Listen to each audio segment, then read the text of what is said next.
Bienvenidos a nuestro tercer conversatorio sobre mediación y museos. Gracias a todos por estar acá y quiero agradecer especialmente a la Fundación de Amigos de las Colecciones del Banco por hacer posible este evento. Quiero antes presentarme, conozco a la mayoría, soy Mariel Castro, soy la jefa de Servicio al Público de la Unidad de Arte y otras Colecciones del Banco de la República. Voy a hablar primero un poco, hacer una introducción de por qué estamos acá, por qué los seleccionados, qué queremos lograr con este espacio. Y bueno, empiezo diciendo que las conversaciones sobre mediación y museos, un espacio que se abre al público, en donde tiene la intención de proponer diálogos críticos sobre los retos que supone el ejercicio de mediación. En cada sesión invitamos a distintos espacios expositivos, en este caso es el Mambo, y el seminario se compone en total de seis sesiones, se realiza una al mes y tenemos la intención de revisar las 5 curadurías por las cuales está dividido las colecciones de arte del Banco de la República. En la sesión del día de hoy, titulada Lenguajes para tiempos de cambio, participan Silvia Suárez, Lida Vázquez y Nicolás Gómez. Más adelante haré la presentación de cada uno de ellos.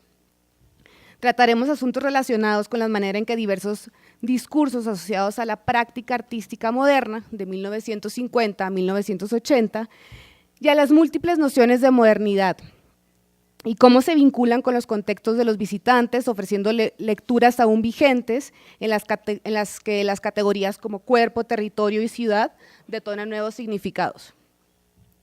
Es importante mencionar que la selección de los invitados el día de hoy es muy pertinente para el momento expositivo que está viviendo Bogotá.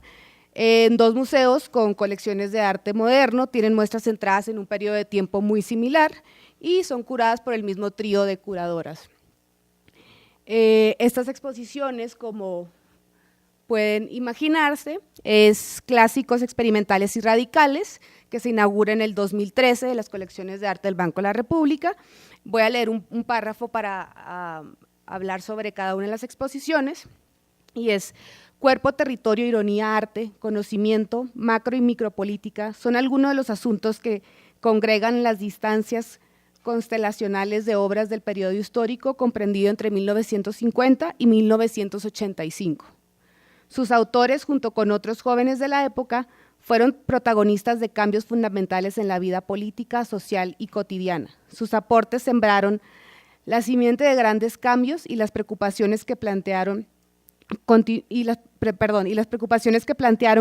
vigentes en la producción plástica de nuevas generaciones. La otra exposición es la que se encuentra en este momento en el Museo de Arte Moderno de Bogotá y es el arte de la desobediencia, que inauguró recientemente hace julio 14. Junio. Igual el extracto de la exhibición el arte de la desobediencia pretende dar una mirada a la emergencia del arte contemporáneo en Colombia a través de la colección del Museo de Arte Moderno de Bogotá, con una selección de más de un centenar de obras elaboradas entre 1965 y 1984. Dicho periodo estuvo marcado por un quiebre con el modernismo que permitió importantes transformaciones en las prácticas artísticas. Los territorios de las artes se extendieron para considerar procesos e ideas como obras en sí. Bueno, ahora me gustaría presentar a nuestros invitados. Nicolás Gómez, egresado del programa de artes de la Universidad de los Andes y maestría en investigación en historia del arte de Goldsmiths University, ejerce como artista, curador e historiador del arte. Ha sido docente de la Universidad de los Andes, la Universidad Jorge Tadeo, la Universidad de La Sabana y la Universidad del Tolima. Tiene experiencia en proyectos curatoriales para diversas instituciones como el Museo Nacional, el Museo de la Tertulia y el Banco de la República, donde fue jefe de curaduría desde el 2014 hasta hace unos pocos meses, y próximamente asumirá la dirección del Museo de Arte Contemporáneo de Lima, Perú. Silvia Suárez es doctora de Arte y Arquitectura de la línea de Historia del Arte de Colombia y Latinoamérica, de la Universidad Nacional de Colombia, magíster en Historia y Teoría del Arte, la Arquitectura y la Ciudad y maestría en Artes Plásticas. Ha realizado algunos proyectos curatoriales sobre el arte colombiano, moderno y contemporáneo. Ha sido docente de la Universidad de los Andes, en la Facultad de Artes de la Universidad Nacional de Colombia y la Universidad Jorge Tadeo Lozano. Lida Vázquez, diseñadora industrial y gestora cultural, graduada con méritos de la maestría en estudio del arte, de artes y galerías de la Universidad de Leicester. Su área de desarrollo profesional ha sido principalmente las de educación, gestión y mediación en museos y espacios culturales de Colombia, Reino Unido y Escocia. Entonces ahora les voy a hablar un poco de la metodología que vamos a seguir. Es muy similar a la anterior, a los que estuvieron en la sesión pasada. Y la metodología de la sesión implica un primer momento en el que se van a hacer unas presentaciones breves por los exponentes.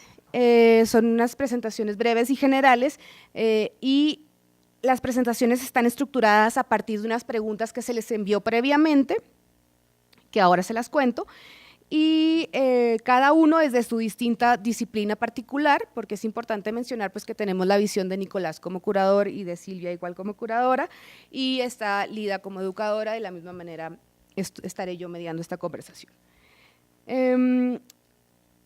Se abordarán temáticas que son transversales a la labor educativa de los museos y en un segundo momento se abrirá el espacio de diálogo y se pasará el micrófono. Tengo un especial interés porque los mediadores del Banco de la República sean muy participativos el día de hoy. Bueno, es importante presentarlos, aquí está todo el equipo de educación.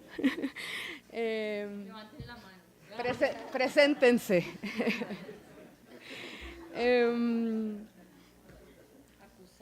Es para ustedes esto. Y bueno, también importante mencionar que Lida hablará desde el proyecto educativo del Mambo, Nicolás desde su gestión como jefe de curaduría en el Banco de la República y desde su experiencia como curador en otros espacios, y Silvia como curadora de la exposición en el Banco de la República, y da la casualidad que también pues es la curadora del arte de la desobediencia. Entonces, empezamos con 3 preguntas que estas fueron… Bienvenidas, adelante.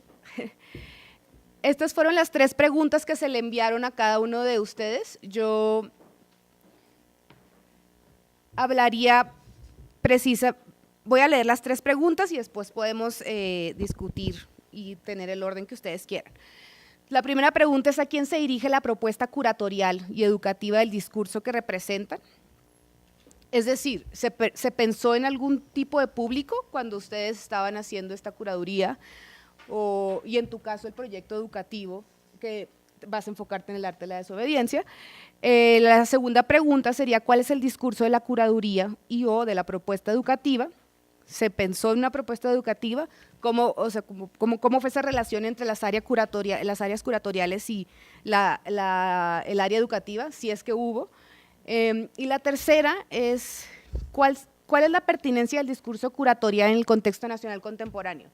En particular, a mí me gustaría, Silvia, si tú nos podrías contar cuáles fueron como esas grandes diferencias de hacer una exposición en el año que se inauguró en el año 2013 y una exhibición que abarca un mismo periodo que se inaugura en el 2018, ¿no? Como esas grandes diferencias enfocada, si es que hubo como un enfoque hacia el público.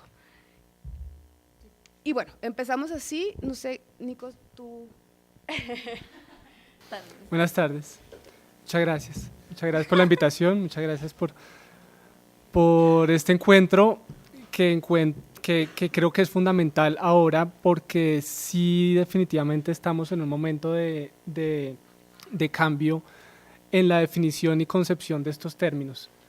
Y además vamos a hablar de eso, y creo que con la pregunta última que hiciste, que si de pronto hubo alguna cambio de paradigma entre el 2013 y ahora, yo creo que sí.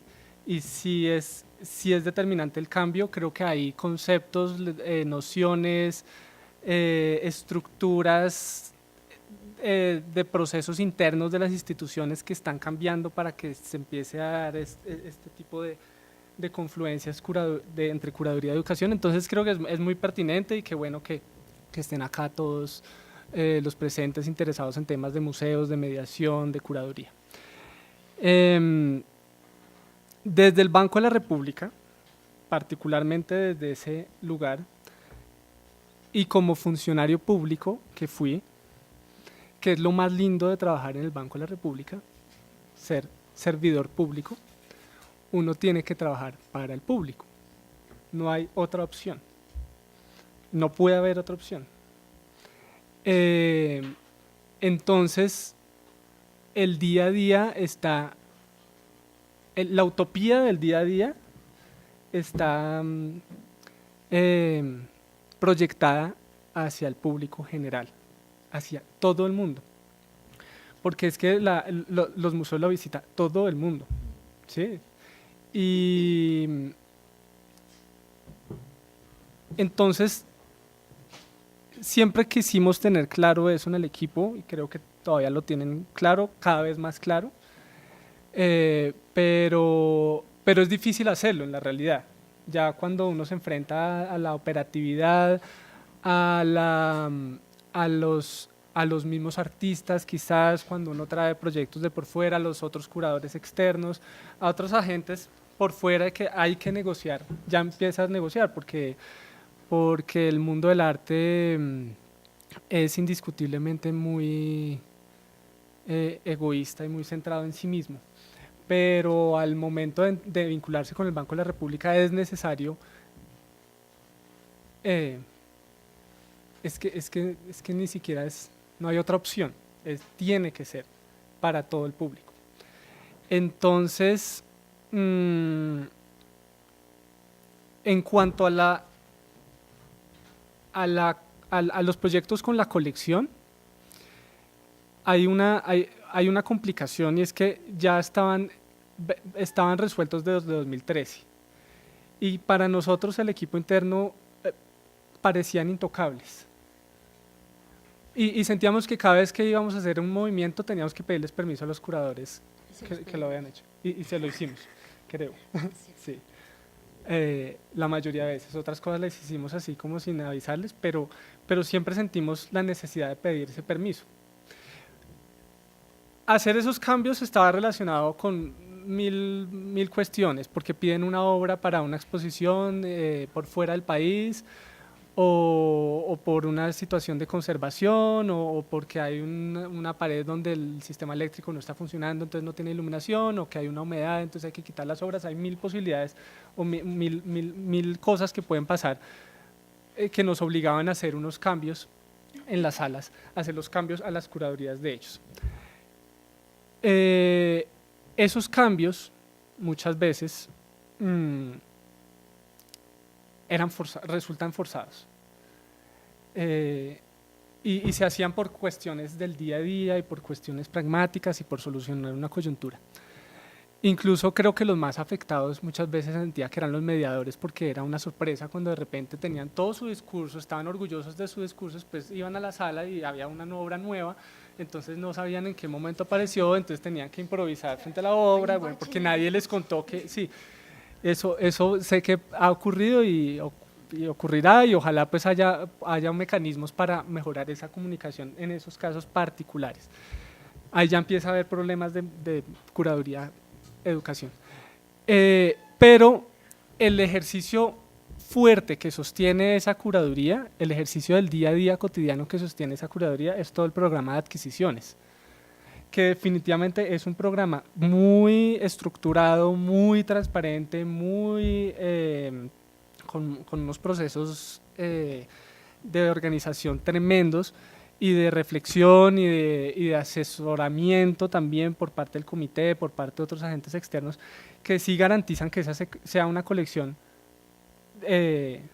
pues pensada, estructurada, con algunas situaciones que han ocurrido en la historia, pero en general lo puedo decir acá abiertamente, que es muy estructurada y es muy seria esa colección, y armar esa colección y la manera como la operatividad y todo el esquema del proceso está armado para armar la colección, está pensado en que es una institución pública y que es el patrimonio de los colombianos, ¿sí? Entonces, si empezamos desde ahí, desde que la base del coleccionismo es sostentar un patrimonio para todos, para todo el público, que es de todos y para todos, lo que ocurra con esa colección también tiene que mantener la misma lógica.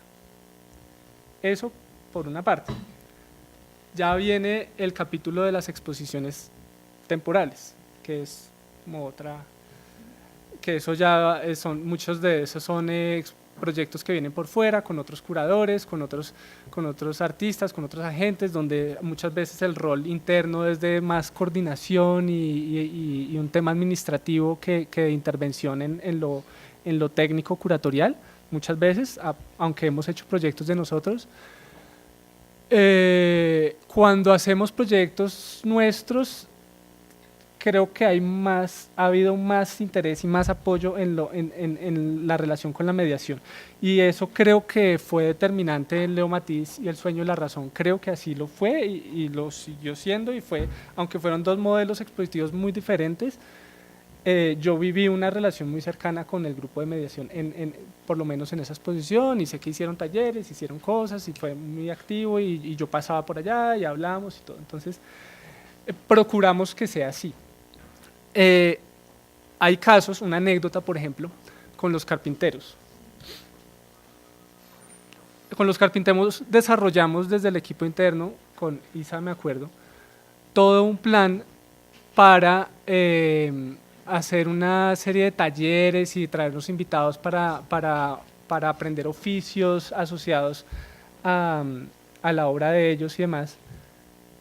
Y la curaduría la curadora no quiso, sencillamente no quiso una sala didáctica. Dijo que no, que eso distraía del discurso, que eso no era coherente, que eso era como espectacularizar algo que ya era como muy cerrado en su discurso.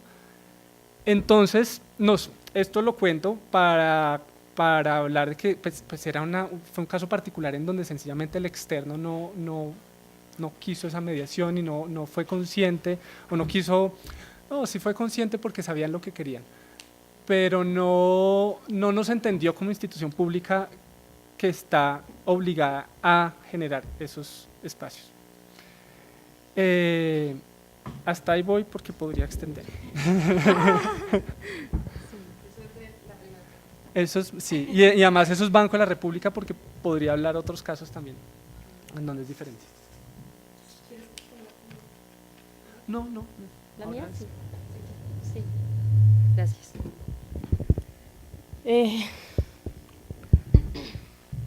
Bueno, 3 preguntas un poco amplias y pues caí en la nota cada que me las estaban haciendo con respecto a 2 exposiciones al mismo tiempo, que son pues muy diferentes en sus características, y entonces voy a tratar de tejerlas a través de una reflexión sobre lo educativo visto desde mi práctica como curadora. Así que no voy a ser muy detallista, no voy a ofrecer muchos detalles con respecto a ninguna de las 2 propuestas curatoriales, sino a ofrecer una cuestión general. Luego, pues espero que en las preguntas podamos desglosar un poquito más estas ideas. Yo pues voy a hablar rápidamente de la condición desde la cual estoy hablando aquí, porque es importante señalar. Durante más o menos 3 años, desde el 2010 hasta el 2013, estuvimos trabajando con Carmen María Jaramillo y María Wills. La propuesta de exposición de clásicos experimentales y radicales fue fruto de todo ese tiempo de trabajo, de diálogo entre nosotras. En ese momento María Wills trabajaba aquí en el Banco de la República y Carmen María recién salía también de dirigir la sección. Conocían pues a profundidad la colección, yo también, pero porque había trabajado como pasante hacía muchísimo tiempo y tampoco había cambiado tanto la colección en esos años, pero sí justamente había habido un giro en el proceso de adquisiciones y de crecimiento de la colección que había hecho que se enriqueciera mucho ese periodo que a nosotras nos correspondió trabajar, que fue de los años 50 a los años 70. Súper importante señalar esto porque esta propuesta que desarrollamos con Carmen María y María para clásicos experimentales y radicales se dio pues en el contexto del diseño de como un conjunto de exposiciones de la colección de arte colombiano y latinoamericano del banco, y en muy buena medida pues tenían que dialogar y negociar con esas otras curadurías, las que se hicieron de Colonia, siglo XIX, primeros años del siglo XX. Sobre todo nos tocó negociar muy fuerte con primeros años del siglo XX, y ya con la curaduría sobre arte contemporáneo. En común tiene esta exposición con la que acabamos de abrir ahorita en junio en el Museo de Arte Moderno, que son exposiciones sobre la colección o con obras de la colección, y eso pues ya delimita el universo y también lo abre hacia, digamos, direcciones que quizás uno no esperaba mirar, porque pues los acervos tienen sus propias características y cuentan su propia historia, ¿no? Nosotros no podíamos como escribir como sobre un papel en limpio la historia del arte moderno o la historia del arte en Colombia de los 50 a los 70, la misma con una colección y con la otra, y creo que es súper evidente nada más con las dos foticos que ustedes vieron que las exposiciones son radicalmente distintas.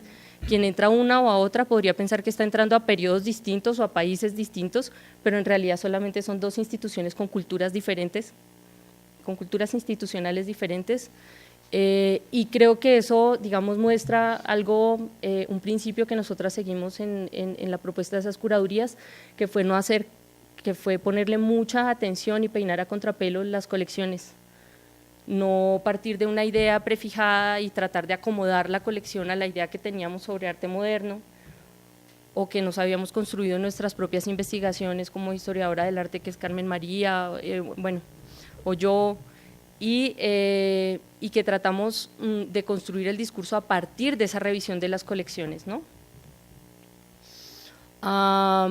Digamos, ese me parece un punto importante de señalar. El otro punto que me parece importante señalar es ese, que yo estoy hablando como una entre tres curadoras. Lo voy a hacer a título personal, pero evidentemente estoy haciendo un corte sobre el proceso que realizamos. Si hablara Carmen María, diría otras cosas, y si hablara María, también diría otras cosas. Entonces soy yo soy responsable de lo que digo, y ellas no. Bueno, y que me provocó mucho realmente ahorita que nos estabas poniendo todavía más en contexto sobre cómo están funcionando estos conversatorios, que les voy a hablar no solo como desde mi perspectiva como curadora, sino también como guía. Una de las primeras inmersiones que yo tuve pues en el mundo del trabajo fue guía, además de ser payaso, recepcionista, vendedora, todo ese tipo de cosas. Lo primero que hice en mi campo fue ser guía en el Museo Nacional de Colombia. Eso implicó eventualmente acá operar como guía también. En esa época era guía o monitor docente, esos términos cambian, yo estoy hablando de hace 20 años. Y siempre me da mucho orgullo, digo realmente como curadora, una parte de mi locus es la de un guía. Guía, era en esa época. Y pues la otra es la de un artista y la otra es la de una historiadora del arte, o sea, son tres voces que de todas maneras en mi caso pues están entretejiéndose en las propuestas que hago en términos pues curatoriales. Entonces ahora sí vamos a las preguntas que nos estabas planteando. Yo quisiera proponer entonces una definición operativa de curaduría, solo para la ocasión, porque pues muy a menudo se nos habla de la curaduría como un ejercicio investigativo que implica luego como una puesta en forma en términos de exposición, ¿cierto? Eso es así, donde pues uno de los principales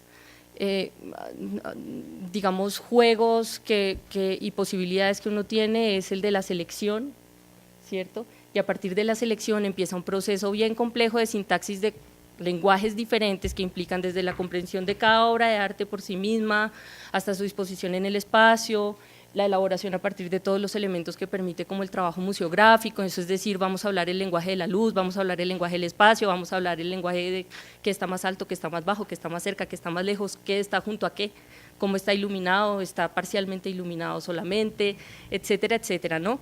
Y también, por supuesto, con el texto, trabajamos mucho los curadores con el lenguaje escrito también, indudablemente, y ahí se hacen muchas apuestas. Todo eso es cierto, pero la definición que yo les quiero proponer de curaduría, así muy rápido, es que, entre otras cosas, es también un ejercicio de autoridad. Indudablemente los curadores somos una autoridad, digamos, dentro del campo artístico y dentro del campo cultural. Él me dice que no, pero sí. No tanto en el sentido un poco satanizado que anda por ahí como el curador como el nuevo crítico, en nuestro contexto se entiende como la nueva Marta Traba o algo así. No, para nada. Justamente porque es un ejercicio de autoridad entre autoridades. O sea, cuando uno hace cualquier propuesta de exposición, cuando la desarrolla, indudablemente pues tiene que sentarse en la mesa a negociar.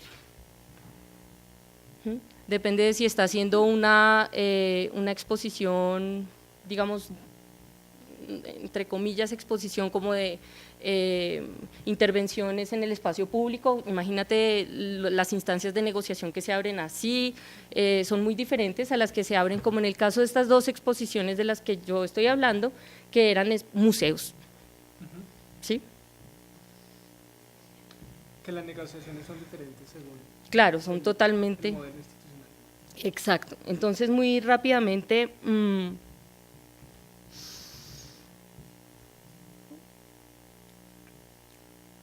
En el museo vamos a hablar de clásicos experimentales y radicales y cómo aparece el asunto de a qué público está dirigido o cómo, digamos, se maneja en cierto sentido como esa dimensión de construcción social de sentido a partir de una exposición que se propone y cómo nos relacionamos con ciertos universos, digamos, del discurso, que son las preguntas que están un poco enunciadas. Fundamentalmente la relación con la sección educativa se dio a posteriori, para pasar rápidamente digamos, a cuestiones anecdóticas, pero que son muy reveladoras. Cuando ya está montada la exposición, básicamente hicimos, pues abrimos el diálogo, nos vimos, pregúntenos lo que quieran, nosotros somos la autoridad. Yo te voy a decir qué tienes que decir sobre esta exposición. No, definitivamente no, y ahí digamos hablo yo como guía. Trabajé en el Museo Nacional cuando William López estaba dirigiendo la división educativa y la pelea de él fue muy fuerte en ese contexto para decir el guía es un intérprete, no es un reproductor del discurso del curador. La función del guía es abrir la exposición, es ver otras vetas, ¿no? No es repetir como una lorita mojada lo que se supone que tiene que decir en ese contexto. Y yo tuve el privilegio en ese sentido realmente a veces de aprender muchísimo más como guía de una exposición que como curadora, porque uno tenía que ir todos los días y volver a poner a funcionar esto en un acto de comunicación donde uno está buscando como que el recorrido por el museo sea una experiencia significativa, si son niños, si son preadolescentes, si son de un colegio privado, si son de un colegio público, si son personas de la tercera edad, sea quien sea, uno tiene que poner a operar la exposición de una forma completamente distinta y hasta ahí me llegó el curador, hasta ahí me serví. ¿Qué me dio? Claro, una trama de discursos muy compleja. Pero entonces, a ver, también es un poco reductor decir, bueno, esa instancia, digamos, educativa solo aparece en relación con la división educativa o digamos, como se llame en cada uno de los museos y a través de la figura del guía o del mediador. Para mí, digamos, está implicada pues en todo el proceso curatorial y por eso quería traer mi curaduría frustrada. Este fue, digamos, uno de los documentos de trabajo para la elaboración de clásicos experimentales y radicales. ¿Qué pasaba allí? Lo primero que nosotras hicimos fue mirar todas las obras como de ese periodo que había en la colección, 30 años, ¿sí? La colección era bastante rica en obras de ese periodo, lo que no le pasó, por ejemplo, al curador Álvaro Medina con la colección, digamos, en el periodo que va los primeros 30 años o 40 años del siglo XX. Y esos cuadritos, ustedes ven como las salas que efectivamente todavía mal que bien están funcionando con todos los cambios que se hayan realizado, los famosos ejes temáticos. que en estas dos propuestas curatoriales, tanto en el arte de la desobediencia como en clásicos experimentales y radicales, hemos tratado de no proponerlas como categorías, no, los conjuntos que están ahí, no estamos clasificando las obras al ponerlas en una o en otra sala, sino que estamos proponiendo núcleos temáticos interpretativos. Ojalá los guías lo hayan sentido los mediadores lo hayan sentido de esa manera a través de estos años, pero efectivamente las relaciones que estamos proponiendo no son, es que acá está lo más abstracto y acá está lo más concreto, y aquí tenemos el paquete donde podemos entender y como cerrar completamente la comprensión de qué fue, qué sé yo, eso, ¿no? El surgimiento de la abstracción en Colombia, no. Fíjate que, por ejemplo, en esa exposición donde el tema de la abstracción es fundamental porque a través de los años 50 y de los años 60, 70 fue como un polo, digamos, que se encontraba en tensión con muchas otras propuestas y que, sobre el que hubo muchísima discusión, está diseminado por toda la muestra, abriéndose a través de otros temas como son el de cuerpos y resonancias, no, ¿subes, por favor? Eso, cuerpos y territorios, gracias, es que ya fui hace años, ¿sí? Sí, entonces, les estaba diciendo, bueno, primero, digamos, ahí ya hay una decisión, digamos, que sea en el plano curatorial, sea en la escritura del texto, en la selección de las obras y en su puesta, digamos, en la propuesta de conjuntos, en la forma en que se constelan efectivamente en las salas, que no queríamos que esos temas funcionaran como categorías, o sea que tampoco están jerarquizando, ¿sí? Sino como núcleos temáticos, como si de alguna manera nos permitieran poner en fricción las obras que están allí. Pero hay unos cuadritos que en realidad eran amarillos, así no se ve tan bonito. Son unos cuadritos amarillos. ¿Puedes alejarla para que se vea general? Sí, entonces ahí es donde empezó a hablar y empezamos la negociación además sobre la mesa con una instancia que es súper importante cuando vamos a preguntarnos por lo educativo, ¿no? en la exposición, y es la museografía. ¿Sí o no? O sea, claro, nosotros tenemos que negociar con muchas autoridades en la mesa y creo que como que lo hace a uno mejor curador reconocerlas como autoridad. Me parece detestable un curador que llega y no le importa qué dice el conservador, ¿sí? Que no le importa el tema de la restauración, o que no le importa el tema de la educación, o que no le importa la museografía. Y digamos, esas son tan fuertes las culturas institucionales que hay países donde digamos, evidentemente la curaduría no tiene nada que ver con la museografía, el curador pasa una investigación y una investigación es un texto y una selección de obras y de ahí el museógrafo lo toma por su cuenta y hace una exposición. Uy, hartísimo. Para mí como curadora, digamos, una de las partes más emocionantes es hablar de la museografía. Y después entra el área educativa. Del espacio. Sería ideal que entrara, ¿no? Bueno, nosotros, por lo menos en esta exposición de clásicos experimentales, y voy a dar quejas, de clásicos experimentales y radicales, el pulso con la museografía lo perdimos. Nos sentamos, no lo perdimos completamente, tuvimos nuestros triunfos, pero fundamentalmente lo que desapareció en nuestra propuesta fueron todas esas partecitas amarillas en donde estábamos como proponiendo un trabajo con documentos, un trabajo con revistas, un trabajo también, digamos, a través de lo visual, con fotografía histórica, como tratar de hacer una exposición mucho menos modernista en términos museográficos, hacer una exposición mucho más contemporánea en cierto sentido, ¿no? Y poder ofrecer unos contextos más amplios explícitamente, están implícitos en nuestros textos, en la selección, en los grupos, de todas maneras eso quedó, ¿sí? Pero era muy diferente tener este espacio que yo me soñaba que era la nueva crítica de arte, revistas, críticos e instituciones, que queríamos me mordí la lengua, o sea, no lo voy a decir. pinche iPad, algo, ¿no? Como una cosita donde pudiéramos poner la revista Prisma, la revista Plástica, como traer todas las investigaciones que se habían venido desarrollando y de las que nosotras participábamos. Y yo me tomé la palabra, pero si me hacen preguntas complejas. Yo tengo una pregunta para ti en ese Sí. sentido, porque es que creo que había una dificultad del proyecto global y era hacer todas las curadurías coherentes. Entonces la negociación no era solo con la institución, sino con los otros curadores. Exacto. Y era en ese sentido y en esa negociación en donde donde estaba proyectado para generar una línea cronológica coherente, ¿sí? Desde la colonia hasta 1980 en ese momento,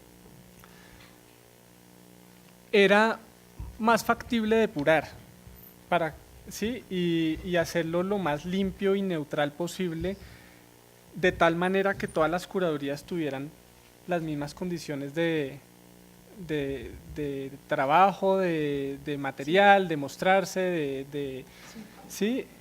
Quizás las investigaciones de esta época estaban muy adelantadas, existe mucho material, podría estar presente, pero eso podría haber desbalanceado las otras exposiciones. No sé, me intuyo eso Sí. en ese momento. Ahí está ya la negociación hablando, que en efecto también se dio en esos términos, ¿no?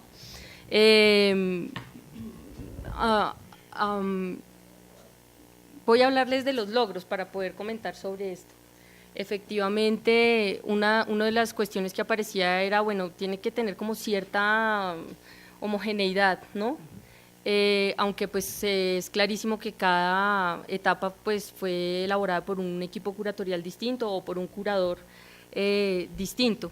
Una de las luchas que dimos, uno de los pulsos, digamos, que jugamos en clásicos experimentales y radicales, es que encontramos como un acervo de gráfica increíble, que no nos esperábamos que lo tuviera la colección, y queríamos que hubiera este graficario, esta sala que se llamaba graficario. Entonces, pues el primer pulso fue con conservación.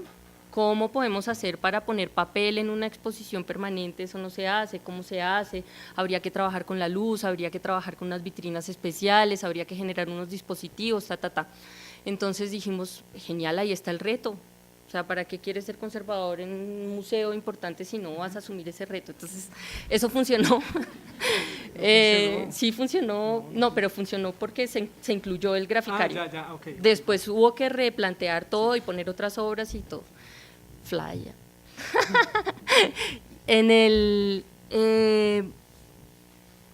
¿Qué más logramos? Traer esa pieza al Museo del Oro, porque nosotros queríamos en itinerarios y resonancias que fuera evidente, ¿sí? Para los visitantes, pues esa interpretación que muchos artistas de los años 50 estaban haciendo de esos acervos del recién abierto Museo del Oro, ¿no? Y bueno, no se lograron traer las piezas que eran las precisas, porque pues eran justamente las que funcionaban como referente, por ejemplo, en las obras de Alberto Arboleda que están allí, o las obras de Botero que están allí, que también tienen esos referentes claros, pero nos prestaron unas y se pusieron, y uno también, como te digo, es una negociación de autoridades entre autoridades, porque sí, o sea, por cuestiones de seguridad, o sea, el Museo del Oro es una bóveda, es una gran bóveda de seguridad, en cambio, pues estas salas no tienen estas características, etcétera, pero conseguimos, por ejemplo, traer ese elemento heterogéneo. Cuando pusimos el graficario, entonces saltaron de las otras curadurías. Entonces nosotros también tenemos que poder poner papel. Por eso están las piezas de la Comisión Coreográfica en siglo XIX, por eso están las caricaturas en la curaduría de Álvaro Medina. Entonces ahí como que entre todos los curadores nos ayudamos para que, bueno, se abrió como la posibilidad de poner papel en estas exposiciones. Y yo creo que como guía seguramente mediadores ustedes han aprovechado mucho esas caricaturas, por ejemplo, ¿no? Y el graficario, que es bellísimo y ha sido bellísimo en todas sus versiones, que ya ha tenido como 4, ¿no? Porque es una de las zonas que evidentemente ha tenido más recambio, ¿no? Pero entonces, para concretar y cerrar, lo que quería decir es que esas dos cosas, ¿no? Se empieza a pensar ¿Para quién? Sí, también pensamos para un público general. Pero lo que a mí me parece muy importante de esa pregunta es que no es una cuestión así como populista de cómo vamos a hacer para que esto sea asequible. No, es trabajar con la especificidad de los lenguajes con los que trabajamos, por ejemplo, como curadores, ¿sí? Cómo hacemos el texto, cómo disponemos en el espacio, con qué, digamos, cómo manejamos el lenguaje museográfico en esta exposición, cómo acercamos o alejamos a través de esos efectos lumínicos y de ese trabajo pues directamente con el espacio. Ya digamos el trabajo que vienen a hacer los mediadores, como les digo, para mí es utilizar, o sea, ahí tienen el juguete, pero ustedes tienen que proponer el juego, ni más ni menos. O sea, yo tengo un juguete y de ese juguete puedo hacer 1.000.000 de juegos, que es lo divino de ser un mediador. Yo no lo he querido abandonar y por eso mis clases siempre las hago en los museos y sigo jugando a que soy guía.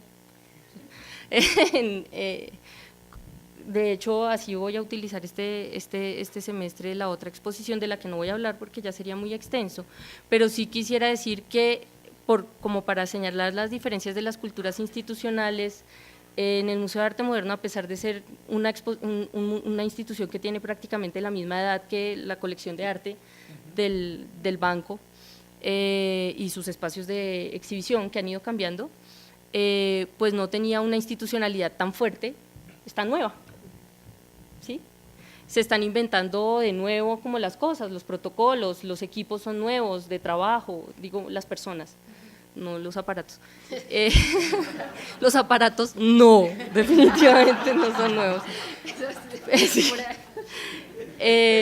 Pero tuvimos más libertad, digamos, al proponer la museografía y pudimos por lo menos desplazarnos un poco más con respecto a esa ideología modernista y a su traducción en términos museográficos, muchísimo más, entre otras cosas porque también la colección tenía una composición que se prestaba mucho más para eso, tenía muchísimo más arte experimental, tenía muchísimo más arte no objetual, tenía gráfica pero otra suerte de gráfica, ¿no?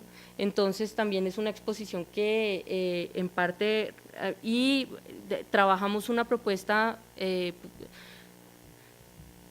con la Silueta y con el equipo de museografía de allá, en que básicamente cedimos nuestra autoridad como curadoras y les dijimos, mira estos temas, queremos que estos temas aparezcan en la exposición, pero no queremos que aparezcan en un texto en la sala, ¿sí?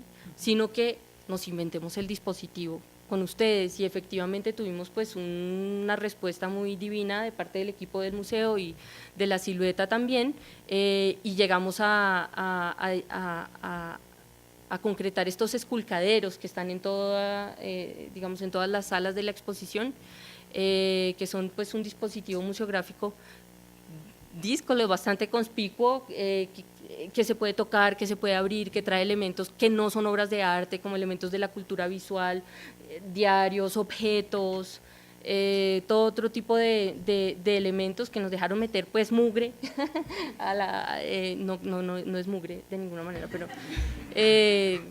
pues con respecto a esas jerarquías entre arte y no arte, ¿no? Y que yo los adoro y creo que están funcionando muy bien, y Lida es testigo acá que yo quería que toda la exposición fuera así, yo no quería que hubiera salas con nombres y contexto curatorial, sino que toda la presencia del discurso curatorial se diera a través de los esculcaderos estos famosos, cuando todavía no sabíamos que iban a ser esculcaderos, sino de lo que fuera, que no fuera un texto en una sala. Yo para darle la palabra a Lida quería hacer como sí, perdóname, pero es que quería dar un contexto para botarlo a tu lado. Es que en 2013, cuando Silvia estaba trabajando en esa curaduría y yo estaba en la tertulia y antes habíamos hecho proyectos y nos reuníamos en unos encuentros en la Universidad de los Andes del ICA, y había un impulso de la historia del arte en varios grupos de investigación, desde la Nacional, desde la Tadeo algo, en los Andes estábamos con el lugar de la plástica, ustedes tenían taller de historia crítica. Había todo un momento de impulso y de efervescencia de investigaciones, y yo creo que las oportunidades que tuvimos en curaduría, quienes la tuvimos en esa época, era la posibilidad de sacar a la luz esas investigaciones y esos procesos académicos que llevamos teniendo hacía 5 o 10 años. Desde 2000, yo calculo desde 2007 estábamos trabajando todos estos grupos en sus respectivos temas. Cuando se nos da la oportunidad de entrar a instituciones, era la gran posibilidad de generar proyectos, de mostrar, de escenificar lo que habíamos investigado. Entonces mucho de esto estaba mediado por la figura del historiador del arte, que no hemos hablado de eso, hemos hablado desde la curaduría y ahorita de la educación, pero la figura del historiador del arte estaba muy presente ahí y estábamos un poco como entre nosotros mostrándonos las investigaciones y mostrándonos lo que hacíamos y a lo que habíamos llegado y las asociaciones a las que estábamos logrando hacer mediante esos vínculos de imágenes o de artistas o esos encuentros reveladores de wow, Eduardo Ramírez Villamizar conoció el Museo del Oro, entonces imagínense que ahí trata, sí, todas esas anécdotas que son de la investigación de la historia del arte, las queríamos poner en escena. Pero en ese ejercicio, que era fundamental en ese momento porque yo creo que sí estábamos cambiando la mirada, la forma de investigar, toda la narrativa de la historia del arte colombiano la estábamos transformando en los diferentes grupos de investigación y en los encuentros que teníamos que eran increíbles, eran maravillosos. Sí, eran tremendos, era muy interesante. Nunca se nos venía a la cabeza la intervención de lo educativo ahí, tengo que aceptarlo, es una realidad, no ocurría, nosotros estábamos en nuestra efervescencia de la investigación y de demostrar cosas, porque esas curadurías eran de demostración también, de contextos que habíamos conocido, que habíamos estudiado, que teníamos muy claro, que dominábamos, pero seguía operando el área educativa como un área que llegaba después a entender eso, a quienes le comunicábamos esos hallazgos y ellos, usted resuelve. Quizás para nosotros está clarísimo, para mí la sala de ustedes está clarísima, yo entiendo perfectamente por qué una cosa está al lado de otra, todo lo entiendo, para mí, pero a nivel de públicos es mucho más complicado. Y lo digo para mí porque yo hice parte de esos procesos de investigación y lo hablábamos y lo conversábamos, pero ya a nivel de público, entrar a esas sutilezas de la asociación de una cosa con la otra y cómo se hila un discurso y se genera una narrativa, si bien está, porque sí está, y es perdurable y no se me ocurriría otra manera de hacerlo, es difícil comunicárselo a público general. Pero eso me bota al museo, al LIDA, porque yo creo que lo que hicieron en esta exposición ya es meterle un ingrediente, meterle otro componente que nosotros no se nos hubiera ocurrido hace 5 años, no se nos hubiera ocurrido, es que era como bueno, de pronto las iPads, sí, pero seguían siendo documentos. Seguían siendo documentos de contextualización. No, había gigantografías también. Bueno, pero eran de contextualización, No era para contar la historia, eran apoyos, pero para apoyar el argumento histórico. Sí. Pero eso que está ocurriendo en el Museo de Arte Moderno no se nos ocurría. Hoy en día sí nos parece fundamental y lo queremos que nos hablen de eso. Sí. Bueno, para hablar sobre pedagogía, de museos, curaduría, educación, este tema quería compartir con ustedes esta diapositiva y 3 autores importantes que hablan sobre un nuevo modelo de pedagogía en los museos y digamos que creo que es como interesante hablar de ese, entre comillas, ideal. En muchos museos, digamos que no hay una diferencia, de pronto pues afuera, no hay una diferencia entre curadores y educadores, o sea, los educadores se llaman curadores de educación, entonces creo que hay una conciencia también de la no separación de ambas áreas. Tanto curaduría como educación debe aprovechar las complejas transacciones que hacen posible que haya una experiencia de aprendizaje y de crecimiento de los visitantes. Es muy importante reconocer el conocimiento y las experiencias que traen los visitantes y potenciar la identidad individual y el espectro de información personal que cada uno trae. Esto se logra a través de comprender los visitantes y el proceso por el cual las personas significan, y esto pues hace que los museos puedan crear exposiciones que mejoren y potencialicen la experiencia. Entonces hay cuatro cosas que proponen esos autores. Una es la parte de identidad. Entonces es muy claro que los visitantes tratan de hacer conexiones con los significados y significar lo que están viendo a la luz de su cosmovisión. Cuando la identidad es afirmada de una manera positiva, pues el visitante, hay una conexión que aumenta la posibilidad, no garantiza, de aprender a nivel cognitivo, estético, experiencial y realzar la autoestima y confianza. Cuando no, simplemente el visitante rechaza la experiencia y dice los museos, no son para mí. La otra importante es la transacción. Entonces aquí se trata de la comunicación y la interpretación, y pues tanto los objetos, incluido el espacio donde está el museo, son capaces de contener significados importantes a través del poder de asociación y semiótica que los lenguajes visuales pues tienen dentro del museo. Hay dos autores importantes que hablan de un modelo que se llaman Folk y Dierkin, y hay varios factores que son importantes tener en cuenta, y son, pues uno, está la propuesta expositiva en sí misma. Dos, es cómo está percibiendo la persona el museo ese día de la visita. Es muy diferente. Yo puedo ir hoy y estar de un buen ánimo y percibir la visita y el museo pues positivamente, como puedo estar que odio el mundo y asimismo también eso afecta mi experiencia. ¿Cuál es el propósito de la visita? También es importante.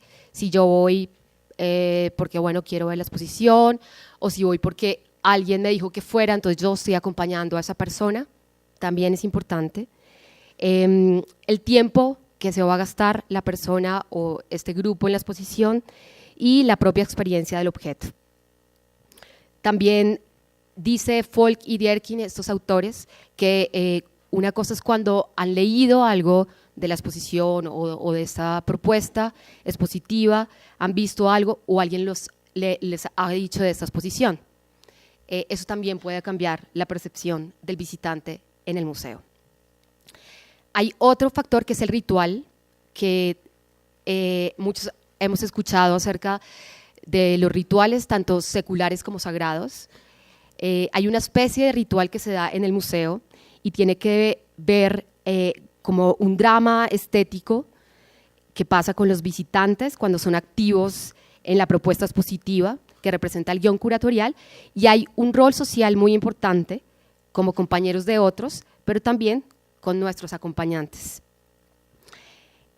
Otro factor es el poder, que es el éxito de cualquier ritual y que depende del reconocimiento de la autoridad y la legitimidad de conversión. Tú hablabas de autoridad y legitimidad. Y pues en este caso los museos deben volverse conscientes de la necesidad de apoyar las transacciones de los visitantes con los objetos y de crear espacios y exhibidores que respalden ese ritual social y ese ritual estético. Permitir que las personas crezcan en el entendimiento por los otros, semejanzas, diferencias, examinar y reflejar los valores dentro de la sociedad cambiante en que estamos, y pues solo adoptando una pedagogía museística como una configuración de prácticas textuales, verbales y visuales que busquen involucrar los procesos a través de los cuales las personas se entiendan a sí mismas y la forma en que interactúan con los demás y su entorno. Realmente los museos pueden desarrollar su potencial de impactar pues, los visitantes y de que haya una experiencia no solamente de aprendizaje, sino de crecimiento, que tiene que ver con la identidad.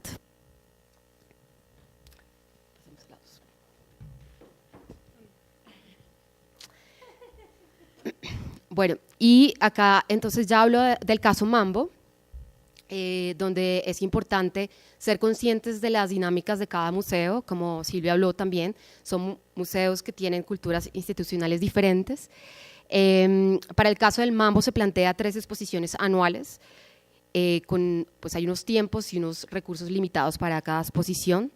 En el caso del arte de la desobediencia se invitaron a 3 curadoras y se propuso un guión curatorial con la colección que pues tiene 4 capítulos, que en este caso es concreto, dioses y héroes, satisfacción, no satisfacción, y esto no es arte. El área educativa, digamos que pues desde un principio hubo unas reuniones, los 2 equipos, como museografía, curaduría y educación, y pues de parte nuestra, digamos que se hizo un análisis de la propuesta, pues educación asume como un rol de potencializar la narrativa de la exposición y aumentar las oportunidades de tener estas experiencias significativas, esas transacciones, que haya un reconocimiento de sí mismos, de los otros y una identidad. Bueno, listo. Seguimos. Entonces voy a contar un poco de la exposición. Se hizo la reconstrucción de 4 obras modernas, la de Antonio Caro, Sara Modiano, Miguel Ángel Rojas y Santiago Cárdenas. Sí. Bueno, esto también me parece importante mencionarlo. Creo que las colecciones históricas, hacer y proponer intervenciones de arte contemporáneo pueden crear esa identidad y pueden crear transacciones.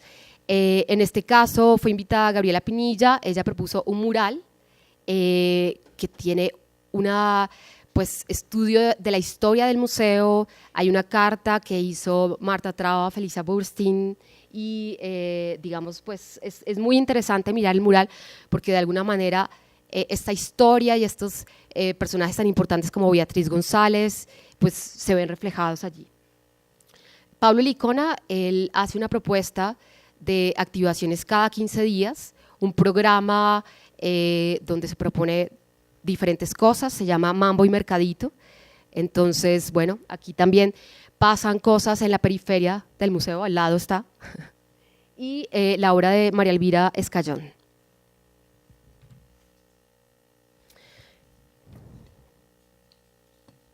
Listo. Bueno, entonces voy a comenzar por esta herramienta que nace del Departamento de Educación y es precisamente tener un video como una herramienta importante y que tiene que ver con la cotidianidad de ver televisión, que queremos pues contextualizar la exposición a través de las entrevistas con las curadoras, a través de mostrar los procesos de montaje y museografía, a través de evidenciar la intención curatorial.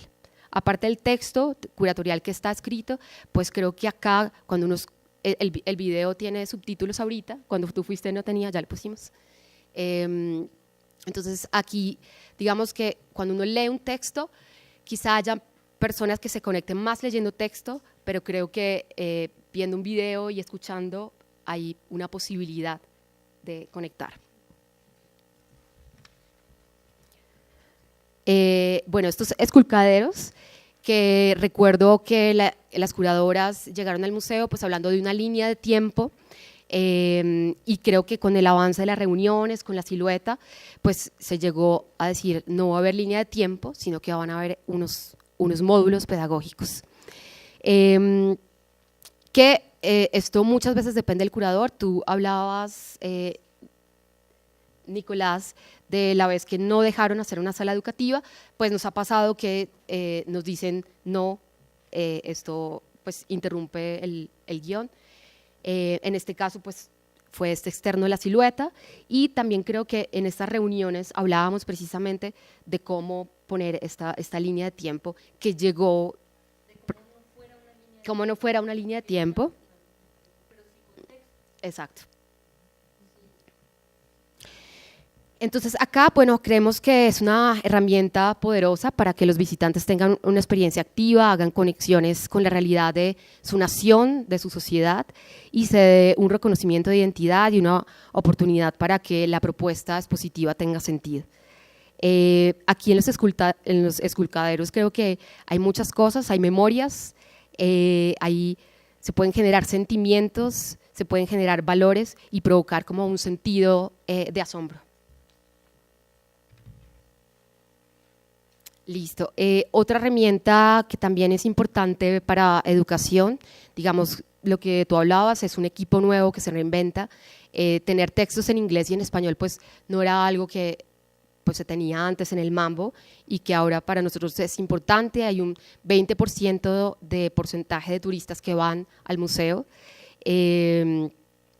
Algo que pasó también y que puede pasar, una exposición no está hecha, creo que también puede pasar que en el transcurso de la exposición uno se invente cosas, los mediadores se inventen cosas.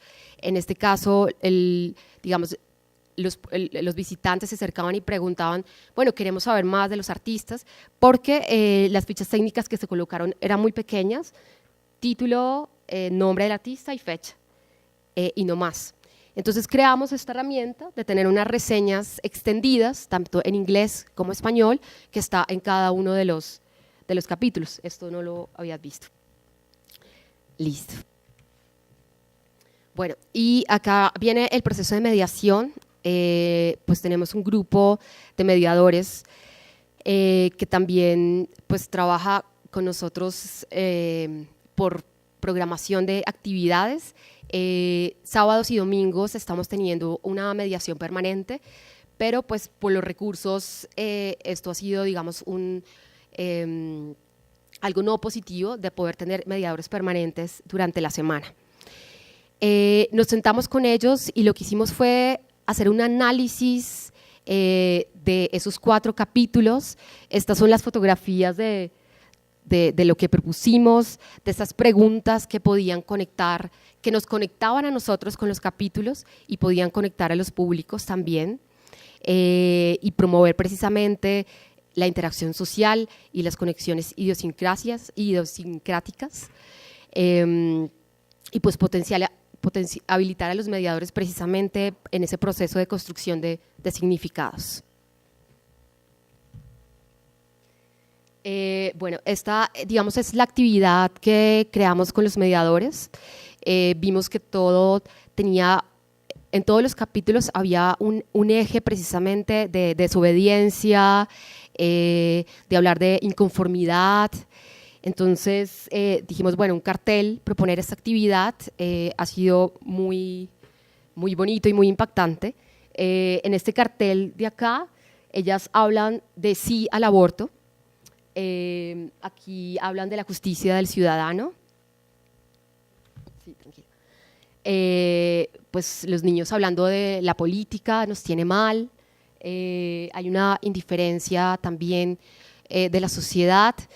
Los niños hablaban también de movimientos como el LGTBI y bueno, eso creo que ahí mismo hay una conexión con la exposición.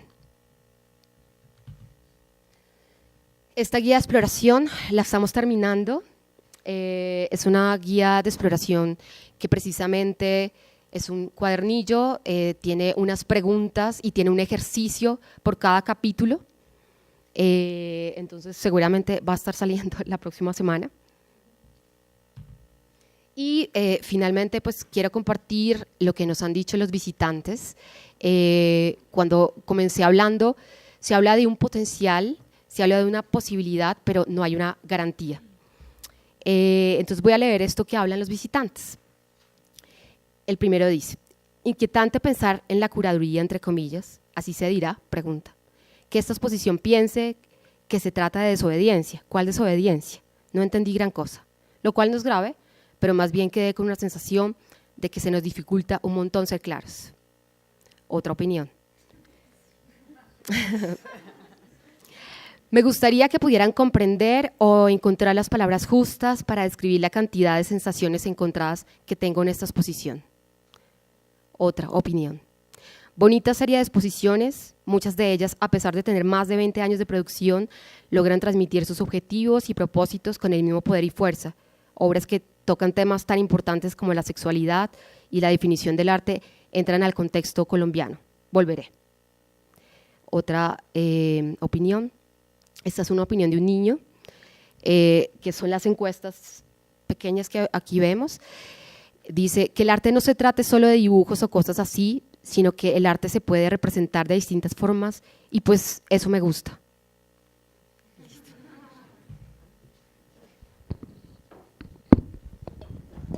Bueno, muchísimas gracias a los tres. En esta segunda parte, pues la idea es pasar a algo que Lida muy juiciosamente ya empezó a hacer, y es las herramientas de mediación que compartimos o no.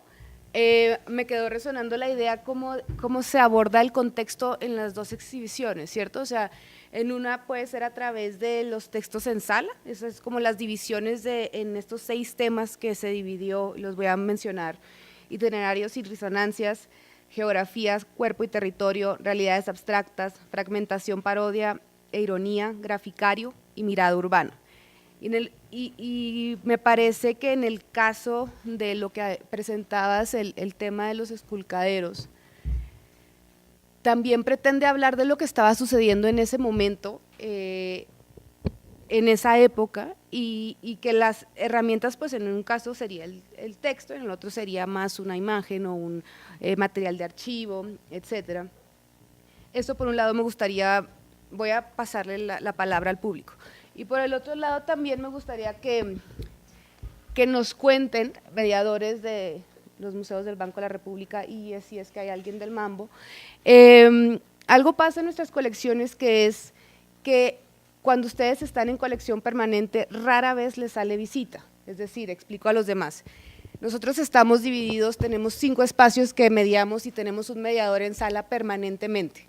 Está el Museo Botero, está el Museo Casa de Moneda, está Colección Permanente, están las temporales y está Casa Republicana. De todos estos espacios, el público rara vez pide una visita, ¿cierto? Entonces me gustaría también ahí pensar cómo hemos, qué experiencias como exitosas se han logrado, como por ejemplo este recorrido que está haciendo Madeleine, que está conectando una exposición temporal con justo clásicos radicales y experimentales. Que nos cuenten ustedes también por qué creen que rara vez nos sale una visita, y también que nos cuenten qué han notado que funciona de alguna manera con el público, ¿no? Sí.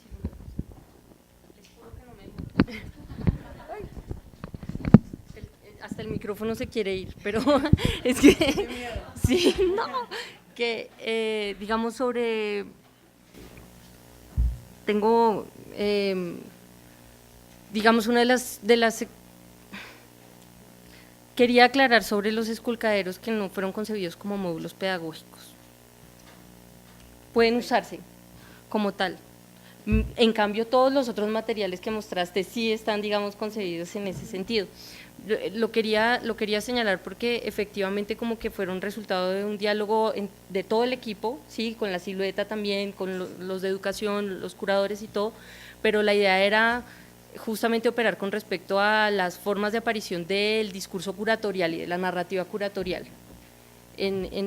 ¿Por qué me parece importante señalar eso? Porque muchas veces como guía me tocó trabajar, por ejemplo, acá mismo, cuando fue la exposición de Rau, de la colección Rau, que fue esa exposición masiva, que los guías tuvimos un trabajo intenso, loquísimo. Durante mucho tiempo se practicó en el Museo Nacional y, por ejemplo, en el caso de esa exposición, si la exposición era importante, se le hacía sala didáctica. Perdón, no. O sea, vamos a volver todo un rompecabezas. ¿Sí? Esa era la sala didáctica. Era el espacio más soso para activar la exposición, porque de pronto esa separación tan radical del espacio de la exposición y de sus lenguajes y de lo que está sucediendo ahí, de lo educativo, no debería suceder ni en ese momento de negociación en el que en efecto la división educativa viene cuando todo se terminó, como, ¿cierto? Que no fue así, por ejemplo, en el caso del museo con esta exposición del arte de la desobediencia.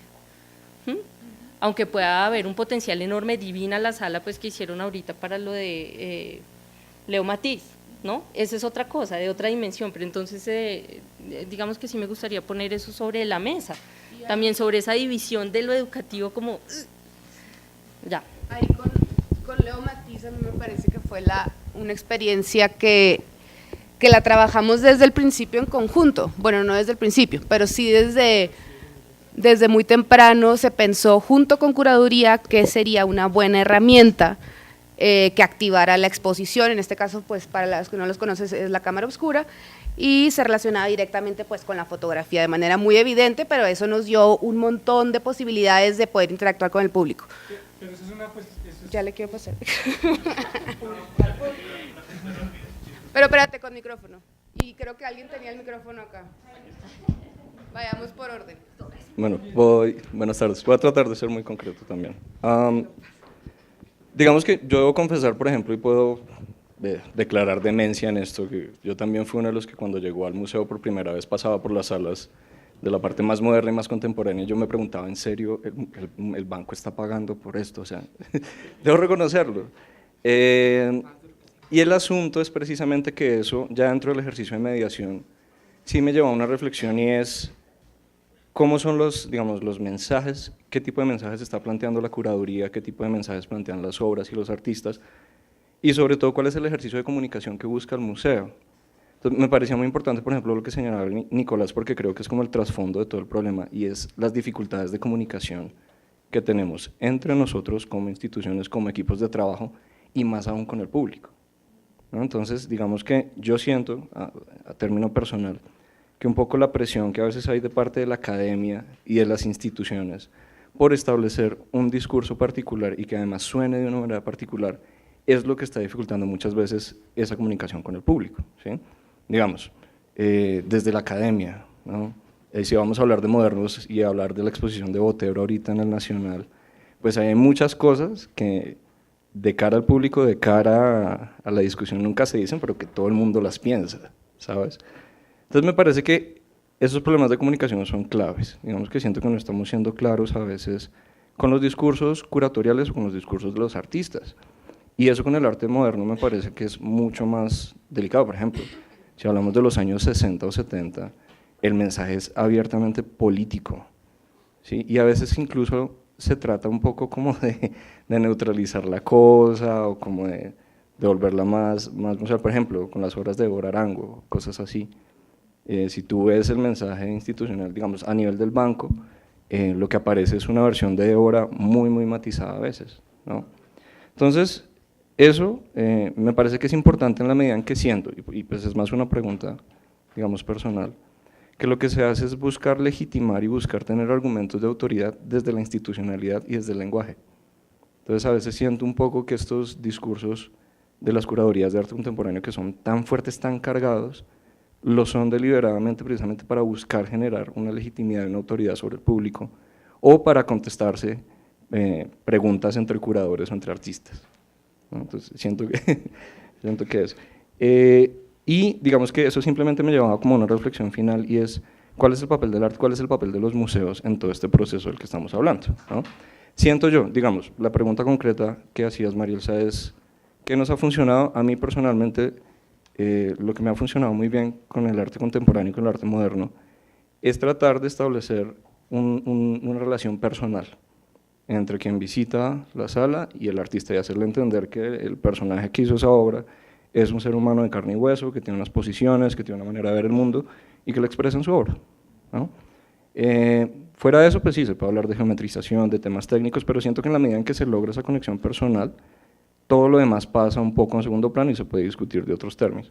Entonces, siento yo, digamos, que el problema fundamental es el tema de la comunicación, y me parece muy chévere esto que sucede porque es que esos espacios faltan mucho, ¿sabes? Hablar entre curadores, hablar entre nosotros y hacerlo de una manera así, como contar anécdotas, como ver qué es lo que pasa detrás de ahí, qué realmente es lo que está pasando con las instituciones, con las exhibiciones que nosotros planteamos, ¿no? Era eso. Le voy a responder, quiero intentar responderle, y es parte de lo que iba a decir antes también. Hay mucho de esto que se ha resuelto y se sigue resolviendo, y hay que trabajarlo mucho, esas inquietudes que usted expresa sobre la comunicación, con el entretejido institucional, lo que ocurre detrás de bambalinas y cómo se generan costumbres de trabajo. No existía la costumbre que la jefa del área educativa se sentara en las reuniones. Ahora está empezando a existir esa costumbre. Eso va a cambiar todo, todo. Pero es ese detalle de la presencia de una persona del equipo que quizás antes no estaba involucrada en las primeras conversaciones, pero ahora sí se invita y sí se sienta, y si no está, solicita o pregunta, o sí, hay una conciencia de la operatividad en la que entra esta persona que va a cambiar toda la estructura de comunicación, que la proyecta a ustedes a fin de cuentas, porque entonces ya esa área con curaduría están comunicando, se están hablando, están generando inquietudes comunes, eso después lo proyectan los mediadores y empieza a haber ya una triangulación mucho más clara. Eso es muy nuevo, se lo aseguro, eso es muy, muy nuevo. Y hay mucho para desarrollar, hay mucho que trabajar en eso, pero lo que hay que hacer es formalizarlo y volverlo un protocolo institucional. Es que así se hace una exposición. Una exposición se hace empezando con una reunión en donde está sentada la persona de educación. ¿Sí? Eso primero, y yo creo que está cambiando, que es la experiencia que ustedes tuvieron, ustedes lo acaban de decir, o sea, funcionó así, está funcionando bien porque tú estabas presente en toda la conceptualización del proyecto y hubo un diálogo y una comunicación constante con curaduría. Eso es nuevo, porque antes la curaduría era la autoridad. Ya cada vez no puede ser así. Estás hablando de espacios distintos de exclusión social. El museo como un espacio de exclusión social. El arte moderno y contemporáneo, sus prácticas, también como elementos de exclusión social. Y la academia. Son tres instancias diferentes que ya nos conducen efectivamente como a abrir esa pregunta desde esta idea. Esa exclusión es una construcción social muy compleja, que ni surge ni se resuelve en una curaduría. Uno tiene unos límites como curador, uno como tiene límites como guía y como mediador y como conservador. Es así. Uno tiene una posibilidad limitada, además dentro de ese proceso de negociación, que era lo que yo trataba de decir al principio, de desplazar ciertas cosas, por ejemplo, desplazarnos un poco con respecto a la ideología modernista en una exposición tiene que ver con un impulso democratizador, desde mi perspectiva.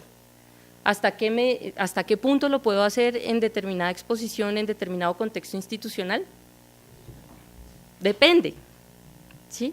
Porque como lo decía, son culturas institucionales distintas. Por ejemplo, en esos cuadritos amarillos que yo les decía que nunca pudimos hacer acá, había unas gigantografías con los críticos de arte de la época y una selección de esas revistas que justamente lo que trataban de hacer era, pues, por lo menos de tener ese efecto para un cierto tipo de visitante, por ejemplo, muy joven, hacerse una idea de cómo era Bogotá en los años 50. O de cómo lucía esa vieja Marta Traba, ¿no? Cosas así, ¿cierto? Pero ahí sí, digamos, con respecto a las propias obras, yo nunca desconfío del potencial. Como curadora, ni como mediadora, ni como profesora, trato de imponerles un discurso, porque ellas son discurso por sí mismas, ¿no?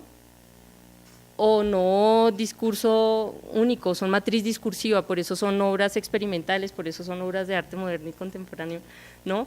Y parte de las decisiones que tomo en ese proceso de negociación como curadora implica respetar al máximo, darle el mayor aire posible, digamos, a cada una de esos actos, digamos, del lenguaje, de hablar en su propio idioma, ¿sí? Porque a veces entonces también lo educativo se pasa en ese sentido y entonces concebir una museografía así súper cargada, con gigantografías y flechas y grandes textos, pues un poco es desconfiar de eso que yo tengo ahí, y para eso estoy en un museo, no es una revista. Si estuviera una revista o haciendo una animación, entonces todos esos elementos gráficos tan fuertes son súper necesarios. o si no tengo piezas, si tengo que resolver la exposición de otra manera, ¿sí? Pero si yo tengo 200 obras de arte, ¿qué más le pongo a eso? ¿Y cómo se lo pongo? Bueno, ese es el asunto en cierto sentido. Me parece importante de todas maneras con respecto a la exclusión que viene de lo disciplinario, la historia del arte, por ejemplo, o la práctica artística como tal. Yo sí creo que cuando leí esa pregunta de hacia quién estaba dirigida las exposiciones, yo sí creo que es muy importante, a ver,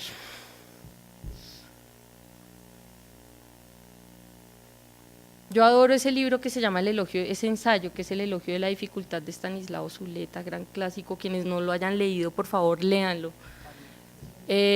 Porque no creo que sea más democratizante reducir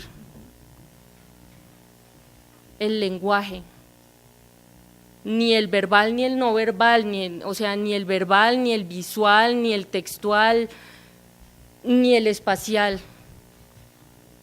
Yo creo que es importante poder preservar esa complejidad y cultivar esa complejidad, soy totalmente convencida de eso, como profesora lo promulgo, ¿sí? No los artificios, no la vulgata distinguida que es como un uso vacío de ese lenguaje, como un coco que no tiene agua, ¿sí? No, pero sí como entrar a esas construcciones de sentido complejo, pues es que esa es una de nuestras finalidades como especie, yo creo.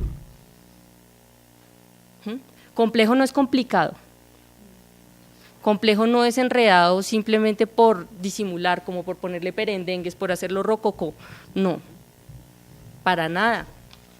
Es esto, es lo que yo le digo, lo que generalmente, el ejemplo que pongo en clase para hablar de la necesidad de esa experimentación con el lenguaje, por ejemplo en la práctica artística, es que yo crecí viendo unos noticieros acá donde pasaban las desgracias más horribles, entrevistaban a la mamá de un falso positivo, no, yo no crecí en ese momento, ya era cucha, pero por poner un ejemplo más contemporáneo, entonces, y ella solamente podía decir, es terrible, es terrible, es terrible, ¿tú te imaginas que es vivir algo como eso y solo poder decir, es terrible, cuando tú necesitarías expresarlo de una forma más compleja,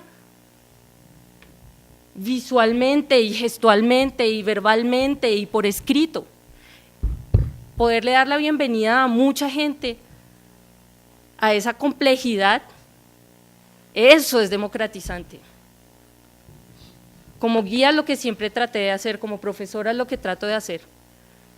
Frente a la crítica del museo como un espacio de exclusión, yo me acuerdo de una vez que bomba, yo dictaba una clase de arte colombiano en los Andes y una de mis estudiantes me recomendó invitar a Fausto Paneso. Y yo, toda mi clase estaba un poco, en el módulo de arte moderno, era como antitraba, no porque Marta Traba es lo mejor, pero hemos tratado, creo que todos, de derogar un poco el travismo, no a Marta Traba como figura, ni sus aportes como intelectual, sino como el uso de un discurso que la gente ni siquiera lo conoce, el uso de la figura de Marta Traba y de su autoridad para legitimar a ciertas personas ahí sí dentro, eso sí es un mal uso de la autoridad. Bueno, entonces, y Fausto Paneso llegó y se sentó y como que acabó con todo ese, o yo sentí como que, bueno, acababa con eso lapidariamente en su charla, pero además naturalizaba esto, decía, no, es que los museos son un espacio terrible para ver un obregón, una obra de arte, es que yo lo conocí en la sala de mi casa, encima de mi chimenea, entonces pues así fue que yo me puse en relación con el arte moderno y así es como debe verse, sí. Yo tengo la versión contraria, o sea, yo nunca habría conocido a Alejandro Obregón si no hubiera sido por un museo, entonces eso me parece democratizante. Y que sea Alejandro Obregón con toda la complejidad del lenguaje pictórico como lo usa. Ya, gracias. Bueno, en principio quisiera agradecer, digamos que tuve la oportunidad de ver una cosa como detrás de escenas, que fue a a las 3 curadoras cuando estaban montando la 4ª curaduría con las hojas impresas, en la sala, viendo cómo iban a quedar las obras. Fue muy interesante, fue como curioso conocer esa parte del proceso, porque generalmente, y a eso voy un poco, Educativa estaba ese como el último que se entera de ciertas cosas, y a partir de ahí el mediador entra a jugar, como decías. Recuerdo mucho también, hacia 2011, 2012, tuvimos la oportunidad de hablar con un artista de Maraloto, quien aseguraba, Maraloto fue una exposición temporal, quien aseguraba que al final el verdadero guía, el verdadero curador terminaba siendo un poco el guía en ese entonces, en la medida que el curador puede mirarse en la investigación más increíble del mundo, que al final es el mediador, o es el guía, o es el monitor docente, o es el facilitador, o el animador, el que va a llevar ese discurso al común de la gente, democratizándolo como se venía diciendo. O el discurso que quiera. Exacto, en la línea que quiera tirar, como dirían algunas personas. Pero ahí quisiera plantear esa duda. ¿Qué tan bueno es acercar a ese Ícaro al sol, acercar a Educativa a curaduría, y que no haya un peligro de construir el discurso del mediador en un discurso institucional? Porque a veces esa libertad permite que se construyan discursos que son súper interesantes. El caso puntual, por ejemplo, de Pareidolia, donde nos dejaron hacer un fake bastante divertido, y que era también duro pensar cómo las personas reaccionan frente a una exposición. Me pasó en el último recorrido guiado que hice de Pareidolia, personas que iban por segunda vez a ver la exposición, y cuando llegaba el momento de confrontarlos de si la exposición era fake o no fake, habían personas que iban a segunda vez porque estaban convencidos que todo lo que habían visto era real. Entonces, claro, ¿en qué momento también ahí está ese peligro del museo como legitimador de ciertas verdades? Ese es más o menos mi planteamiento. ¿Cuál es esa justa distancia donde Educativa puede mantener una cercanía con curaduría sin peligro de volverse demasiado institucional? Sí, pues no entiendo el miedo.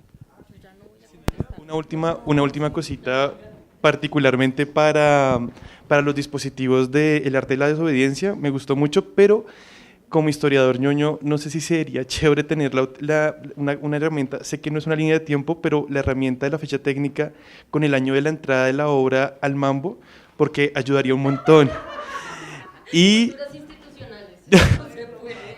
la otra con los mobiliarios, le decía al guía, Chango, sería muy chévere poder sacar la revista de acá, o al menos tener la cita de qué número de alternativa es esto, porque está increíble.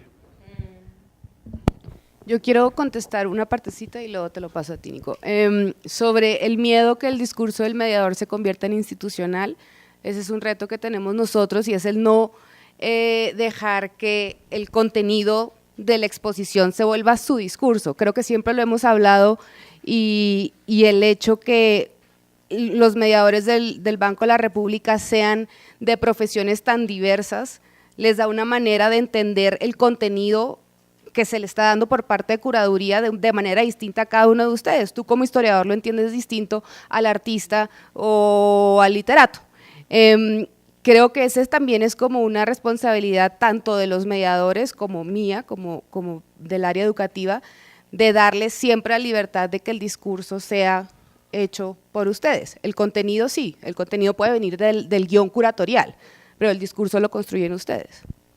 No, pues frente a tu pregunta, digamos como la parte que les leí los testimonios precisamente era para poner en la mesa que así tengamos todas las herramientas, todo lo que garantice que o al menos potencialice una exposición, pues simplemente vamos a tener visitantes que no rechazaron la experiencia y otros que la aceptaron.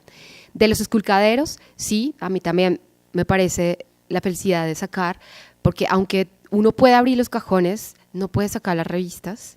Entonces también, pues digamos que la interacción sí hay, pero como hasta un punto. Y también pues estaría de acuerdo como en tener mucho más información de de ese material que está ahí, o al menos poderlo sacar. Sobre tu pregunta, a ver, me parece importante señalar dos cosas. Primero, cuando tú… ¿Sí? ¿No? ¿Ibas a hablar? No, adelante. Entras digamos, tú dices que el peligro de que se institucionalice el discurso, entrar a hablar a la sala como mediador del equipo ya implica una relación particular, una vinculación con la institución que te da legitimidad. No eres cualquier perico de los palotes que se paró ahí a hablar, sino que ahí te están confiriendo también pues una legitimidad de tu discurso, y el asunto está pues en jugar efectivamente con esto. Hay un marco institucional. Yo el ejemplo que siempre pongo es el del juego. Exactamente, por eso les decía, está el juguete y uno se inventa el juego, pero cuando aparece, ¿qué hace un niño cuando está empezando a jugar? Empieza a poner como un refer, es decir, los niños hacen jugar, tú ves que están empezando a jugar cuando dicen, bueno, voy a poner esto acá y tú me lo quitas. Y es que yo tengo 2 niños de 3 años. Y entonces el niño te va a repetir el juego, o sea, esa ya es la regla, tú me lo tienes que quitar. O sea, y ahí empezó el juego, ¿no? Cuando tú tienes una pelota, pues puedes tirarla de un lado para el otro, pero cuando dibujas la cancha, la cosa se pone muy interesante, ¿no? La institución es un poquito eso, ¿no? Como las líneas en la cancha, las reglas del juego, el arco donde tú vas a chutar la bola, ¿sí? Y el juego lo haces tú, mucho más divertido si tienes ese marco institucional. Y además, digamos que es que la institución no es como un ser abstracto, yo no sé, o sea, está hecho de personas, de prácticas, de una cultura, ¿no es cierto? Entonces tú también estás produciendo esa cultura institucional. Que acá en la biblioteca ha cambiado, yo me acuerdo que antes era no mentiras, no me va a empezar acá. Pero tú también produces ese efecto de institucionalización. Los guías los mediadores del banco o del museo son buenísimos o no.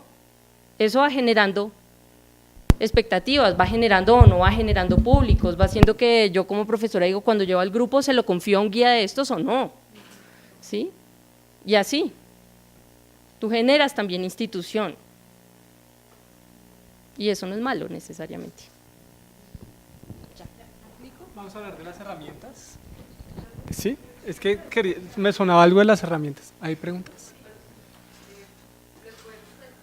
Ok, es que quería señalar algo de las herramientas, porque surgieron unas herramientas muy pragmáticas que están excelentes, las que mostró Lida. Un folleto, acá tenemos guía de estudio, pero hay folletos, están los esculcaderos, están las traducciones, están los talleres, están fichas extendidas, bueno, hay infinitas herramientas, pero hay una herramienta curatorial educativa, que es el lenguaje, que es la palabra y cómo nombramos las cosas. Voy a hacer una confesión. Yo creo que los que sigan mi trabajo o conozcan algo se habrán dado cuenta de mi neutralidad política, pero eso tiene una razón de ser.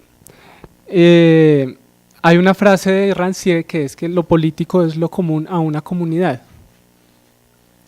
y de ahí empecé a entender la operación de los museos como brindando eso común a la comunidad. Entonces casi como que mi vida laboral y mi cotidianidad es mi vida política, realmente. Y ahí, cuando acudimos a conceptos como cuerpo y como espacio, no puede haber nada más común a una comunidad que esas dos palabras, ¿sí? Entonces, para mí esas son las grandes herramientas de cómo conversar con el otro, ya sea desde lo expositivo o desde la mediación o desde lo académico o desde el texto, teniendo en cuenta eso que es común a todos, cuerpo. Todos tenemos un cuerpo ¿Cómo hablamos de nuestros cuerpos? ¿Qué decimos de nuestros cuerpos? En términos de deseo, de sensaciones, de anatomía, de fisiología, en todos los términos. Espacio, todos, o sea, no hay manera de liberarse del espacio, todos estamos en el espacio. Y por eso pues mi obra plástica es sobre el paisaje, porque me interesa mucho ese tema particularmente a mí. Pero entonces, Silvia ha agregado unos buenísimos al lenguaje. Desobediencia me parece maravilloso. No puede haber nada más común que el deseo de desobedecer. ¿Sí? Y eso es una palabra en la cual se potencia, eso es una herramienta en la cual se potencia toda la mediación, todo el discurso, todo el impacto que puede tener una exposición. Otra palabra que existe por ahí, ironía, en la sala de acá. Nos encanta la ironía, a todos, o sea, no creo... y son esas palabras las que hacen que conformemos comunidad desde el museo, a partir de conceptos. Y ahí los mediadores son libres, es que agárrense de ahí, porque es que la herramienta está dada por un grupo de trabajo que ideó unas ideas y que desplegó una exposición, pero la invitación sí es a pensar eso común que tenemos con el otro que nos visita y con el cual estamos comunicándonos. Ya.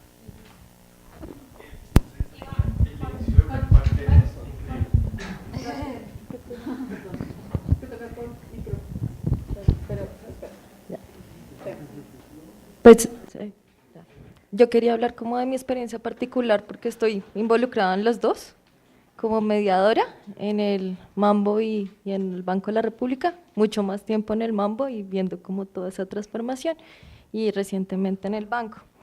Creo que también es importante reconocer las diferencias que existen en cuanto a público e interés institucional en los dos espacios, porque creo que sí es muy marcada, y eso también evidencia como lo que la gente quiere cuando llega acá. No es el mismo ejercicio, es súper diferente el ejercicio de mediación aquí en la Manzana Cultural al ejercicio de mediación en el Mambo.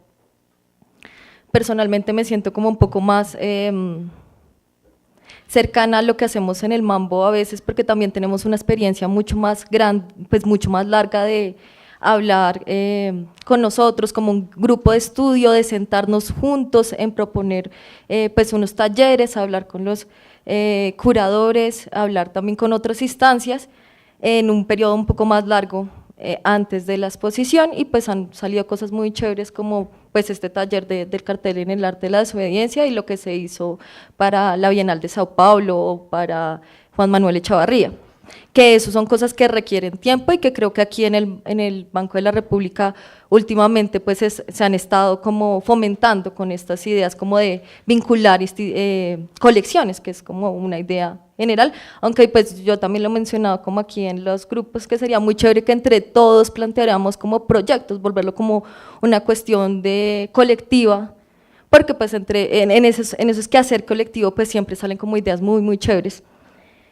Sin embargo, siento que también el público, los intereses del público que vienen acá son súper diferentes, porque en parte es como que quieren venir a Moneda y de repente después a Botero y después a Colección, y entonces como que quisieran como conocerlo todo y es una mezcla como muy extraña, entonces como que también esos ejercicios de mediación a veces se vuelven como un poco extraños, pero creo que pues si pudiéramos como complejizarlo entre todos, pues ya están pasando cosas chéveres que son estos recorridos que hemos empezado como a cuestionar.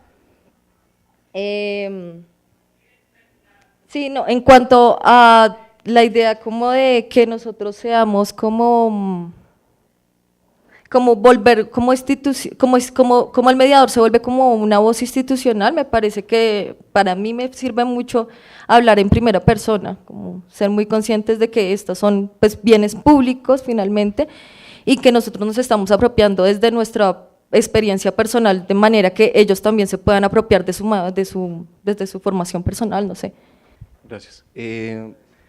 Lo que decías, de hecho, me parece muy, muy, muy importante. A mí, la otra mitad de la historia es que pues De hecho, la pieza que más me gusta de toda la colección es una pieza de Obregón que siempre he hecho el mismo cuento pendejo, pero es que no la entiendo y no la voy a entender nunca.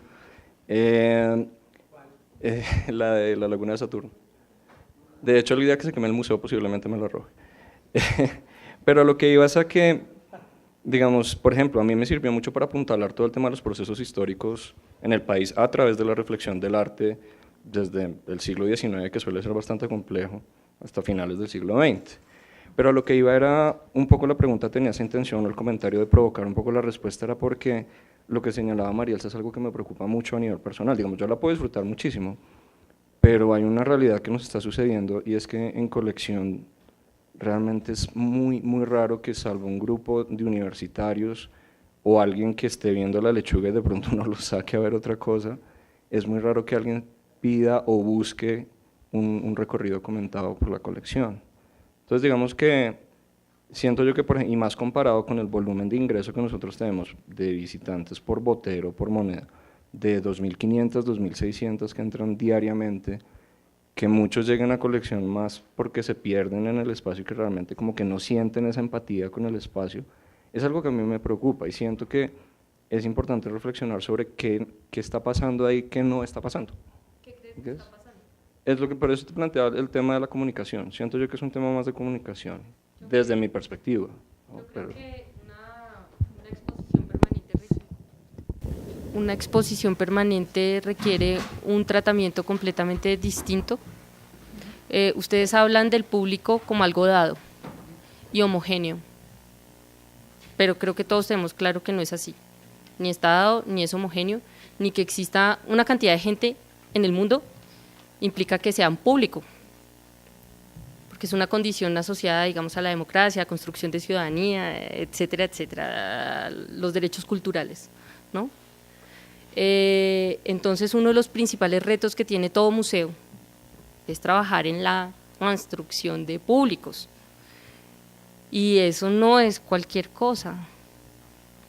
Eso implica una cantidad de retos que no solamente pasan por la oficina del comunicador y del diseñador gráfico y que no solamente pasan por la página web, ¿no?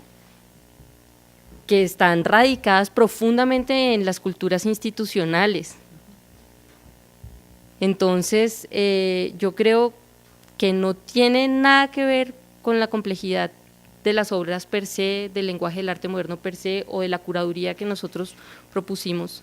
De pronto el espacio sí tenga algo que ver, el lugar en que está ubicado, ese tipo de cosas sí, indudablemente, seguramente tienen que ver, los recovecudos de las salas, pero pues yo trabajé en esas mismas salas en la exposición de Raúl y sacábamos y metíamos gente así, porque nos montamos sobre la legitimidad cultural de los museos europeos, básicamente, porque es que había un Renoir y entonces la gente venía desbocada y hacía fila desde las 6 de la mañana, nos tocaba cortar fila a las 8 de la mañana, reducir el proceso educativo a sacar gente de la sala, como a moverla lo más rápido posible para que se fuera, ¿sí? Y eran las mismas salas recovecudas, pero era todo un trabajo de construcción de legitimidad cultural, no de construcción de públicos ni del Museo Nacional ni de aquí estas salas, no. La construcción de público de los museos europeos y de la historia del arte europeo y de sus disciplinas, etcétera. Eso fue lo que pesó ahí, legitimidad cultural, ¡pum! Hay un Monet, hay un Cézanne, o sea, dele. La lechuga es eso. La lechuga es eso, y por claro. eso usted la nombra, porque es que se ha vendido así, se ha narrado así. Entonces, dale, es muy diferente lo que pasa con la exposición temporal, que básicamente, te voy a poner otro ejemplo. Yo fui curadora el año pasado de la sección de referentes del Arbo, de la Feria de Arte de Bogotá. Y yo en algún momento me lo pregunté porque hice realmente una muestra descomunal para eso, una selección de 200 obras, realmente muy saturada, que duraba montada 3 días. Entonces hubo un momento en que yo dije, pero ¿por qué estoy haciendo esto? Como este trabajo tan descomunal para una exposición que va a estar montada 3 días, pero efectivamente la visitó más gente que si hubiera estado puesta en un museo un año. ¿Sí? Entonces, una exposición permanente requiere un trabajo de construcción de público completa y radicalmente diferente a las exposiciones temporales. Sí, y además, perdón, este caso fue un caso con unas características muy precisas que ya Silvia las comentó al principio de su intervención, ¿sí? Otras curadurías, una institución con sus normativas particulares, ese era el plan, eran articular 5 curadores externos, no sé qué tanto, yo no estaba, pero no creo que desde adentro hayan intervenido tanto como podrías pasar hoy en día. Yo creo que la intervención interna era más como de coordinación y… El pulso fue con la museografía. Exacto, realmente. pero no curatorial. Pero eso fue ese momento que, bueno, logró un proyecto que tuvo su vida y que ha tenido su vida, y vean que es paradójico que el que se inauguró después, el de Casa Republicana, fue el primero en agotarse, en todo sentido, discursivamente, espacialmente, por temas del espacio, lo que Silvia decía, porque queda la Casa Republicana, que es difícil acceder, pero también por particularidades de lo contemporáneo y cómo lo contemporáneo se va renovando todo el tiempo. Y la distancia histórica permite un poco más de estabilidad. Pero ya incluso es momento de cambiarlo, eso tiene una vida, lo permanente no es permanente y no puede ser entendido como permanente ad infinitum, sino de verdad eso tiene vidas y es necesario que ya haya un plan para hacer otro concepto, potenciando lo que funcionó y reevaluando lo que no funcionó. Pero lo permanente es difícil en ese sentido. Sí, y pensar, digamos, en el Museo Nacional, por supuesto las exposiciones temporales tienen un movimiento de público muy superior a la exposición permanente, pero la exposición permanente tiene un trabajo completamente distinto y mentiras, tiene un montón de público, pero porque se construye de otra manera, porque tiene una función cultural distinta. Entonces es con los colegios, grupos desde las 9 de la mañana, 90 chinos del colegio no sé qué, y dele, pero es que ese es el trabajo de construcción de públicos, los programas. Yo me acuerdo que había este programa de la pieza del mes que realmente tenía éxito, ¿sí? Digamos, es de lo más complejo que hay, la construcción de públicos, requiere fidelidad, requiere puntualidad, requiere ser como muy acertado con el planteamiento de los programas que se van a desarrollar, requiere mantener un equipo formado, afilado, que de alguna manera pueda proponer entradas diferentes sobre esa exposición de manera constante, una programación alternativa, bueno, N cosas, ¿no? Y activar las temporales es muy exigente y requiere acciones inmediatas y requiere llamar mucho la atención mediática. Entonces los grupos de trabajo usualmente se concentran a eso, a qué está ocurriendo, qué va a pasar, cuántas visitas, sí, todas estas estadísticas, y entonces eso hace que lo permanente, porque es permanente, entonces se puede olvidar o se puede ignorar o no se potencia. La novia fea. Pero es más por un tema también de operatividad, de posibilidad, de capacidad, mejor dicho, son también por las mismas estructuras institucionales. Pues yo creo que ese conexión temporal es permanente, es definitivo, por lo menos en el banco. Se debería balancear. Y en el Museo Nacional se debería balancear. Sí. Gracias. Muchas gracias a todos por su asistencia y a ustedes, estuvo muy rica la conversación, de verdad lo disfruté muchísimo y creo que todos aprendimos mucho también. Y bueno, al público los esperamos en la siguiente, que vamos a hablar ahora sobre arte contemporáneo, donde va a estar Caridad Botella, que nos acompaña hoy, va a estar Luis Fede, curador del Banco de la República, Luis Fernando Ramírez, y va a estar Santiago Piñol de la agencia. Los esperamos y muchas gracias.